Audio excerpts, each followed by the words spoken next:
Hello friends, പുതിയൊരു വീഡിയോയിലേക്ക് എല്ലാവർക്കും സ്വാഗതം. നല്ല അടിപൊളി ഒരു ഫിഷ് ഫ്രൈയുടെ റെസിപ്പിയുമായിട്ടാണ് ഞാനിന്ന് വന്നിരിക്കുന്നത്. 2 വലിയ അയല കഴുകി വൃത്തിയാക്കി വരഞ്ഞെടുത്തിട്ടുണ്ട്. അതിന് വേണ്ട അരപ്പ് തയ്യാറാക്കാം. കുറച്ചേറെ ചുമന്നുള്ളി, കുറച്ച് വെളുത്തുള്ളി, ഒരു കഷ്ണം ഇഞ്ചി, കുറച്ച് ഉപ്പ്, ആവശ്യത്തിനുള്ള ഉപ്പ്, 1 ടീസ്പൂൺ പെരുംജീരകം, 1 ടീസ്പൂൺ കുരുമുളക്, 1.5 ടേബിൾ സ്പൂൺ കാശ്മീരി മുളക് പൊടി, 1/2 ടീസ്പൂൺ മഞ്ഞൾപ്പൊടി, പിന്നെ കുറച്ച് നാരങ്ങാനീരും വെള്ളവും ചേർത്ത് ഇതൊന്ന് അരച്ചെടുക്കാം. അതിൽ കുറച്ച് ഭാഗം അരപ്പെടുത്ത് മീനിലേക്കൊന്ന് പുരട്ടി അരമണിക്കൂർ നമുക്കിത് മാറ്റി വയ്ക്കാം. അതിനുശേഷം എണ്ണ ചൂടാക്കി അതിലിട്ട് ഇത് 2 സൈഡും ഒന്ന് പാതി കുക്ക് ചെയ്ത് എടുക്കാം. മൂപ്പിക്കേണ്ട ആവശ്യമില്ല. അതിനുശേഷം അതേ എണ്ണയിലേക്ക് നമ്മൾ ബാക്കി വെച്ചിരിക്കുന്ന മസാല ചേർത്ത് നന്നായിട്ടൊന്ന് മൂപ്പിച്ച് അതിലേക്ക് കുറച്ച് ചൂടുവെള്ളം കൂടി ചേർത്ത് കൊടുത്ത് ഒരു ഗ്രേവി ആക്കി എടുക്കാം. ഈ സമയം കുറച്ച് തേങ്ങാപ്പീര കൂടി ചേർത്ത് കൊടുക്കണം.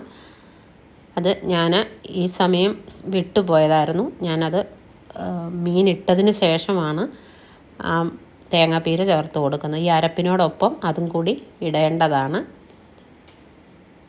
പിന്നെ കുറച്ച് ഫ്രഷായ കറിവേപ്പില കൂടി നമ്മൾ ചേർത്ത് കൊടുക്കുന്നുണ്ട്. അപ്പോൾ ചൂടുവെള്ളം ഒഴിച്ചു കഴിഞ്ഞപ്പോൾ ഗ്രേവിയൊക്കെ നന്നായിട്ട് തിക്കായി വന്നിട്ടുണ്ട്.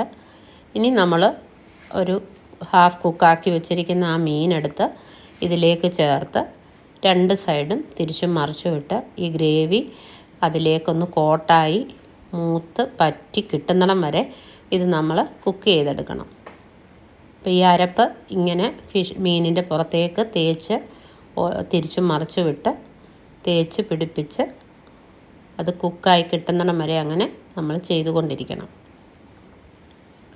അടിപൊളിയാണ്, ഉണ്ടാക്കാനൊക്കെ എളുപ്പമാണ്.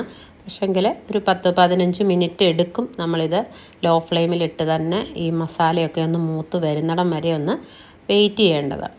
അപ്പോൾ ഇങ്ങനെ നിങ്ങളൊന്ന് ഉണ്ടാക്കി നോക്കുക. ഇഷ്ടപ്പെട്ടെങ്കിൽ ഒന്ന് ലൈക്ക് ചെയ്യുക, ഷെയർ ചെയ്യുക, സബ്സ്ക്രൈബ് ചെയ്യുക.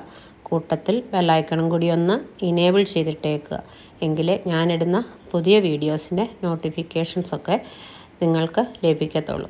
നമുക്കിത് ചോറിൻ്റെ കൂടെയോ അപ്പത്തിൻ്റെ കൂടെയോ ഒക്കെ കഴിക്കാൻ പറ്റിയ ഒരു ഫിഷ് ഫ്രൈ ആണ്. കാരണം മസാലയൊക്കെ നല്ല തിക്കായ മസാല ഇതിലുണ്ട്. അപ്പോൾ ആ മസാലയൊക്കെ ഉള്ളത് കൊണ്ട് തന്നെ അടിപൊളി ടേസ്റ്റാണ്. അപ്പോൾ നമുക്കൊരു പുതിയ വീഡിയോയുമായിട്ട് വീണ്ടും കാണാം. അതുവരെയും ബൈ ബൈ.